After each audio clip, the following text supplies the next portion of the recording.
Hello बच्चों, let's see the question here. Question says that a hemispherical tank is made up of an iron sheet 1 centimeter thick. If the inner radius is 1 meter, then find the volume of iron used to make the tank. We will start the solution here. और सबसे पहले इस case में हम start करते हैं की concept के साथ. So for this case, key concept will be formula of volume of hemisphere.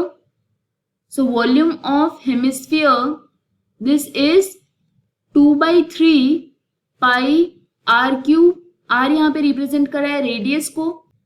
इस केस में हमारे पास जो गिवन डेटा है हम वो नोट डाउन करते हैं.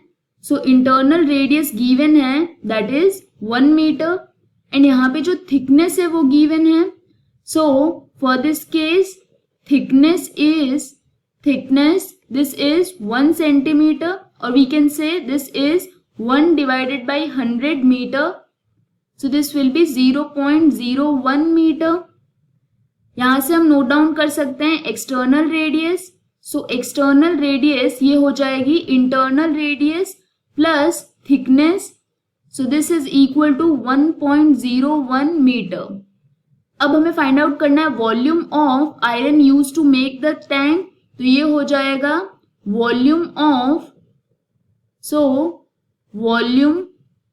Of hemispherical tank with external radius minus volume of hemispherical tank with internal radius. ये हो जाएगा total volume of iron that is used here in this case. So this will B total volume of iron used. ये हो जाएगा equal to 2/3 पाई. ये common ले लेते हैं हम तो ये हो जाएगा external radius whole cube minus internal radius whole cube. So this will be equal to 2/3 multiplied by pi की वैल्यू होती है 22 divided by 7 multiplied by external radius है 1.01 whole cube minus internal radius है 1. So this is 1 cube.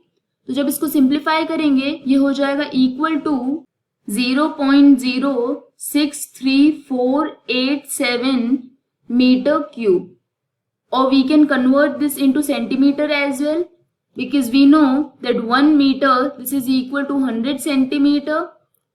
So 1 meter cube ये हो जाएगा equal to 10⁻⁶ centimeter cube.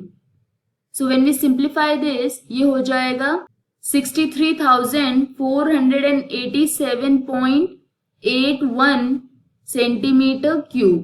So this is the final answer because इस question में हमें यही बताना था that what is the volume of iron used to make the tank.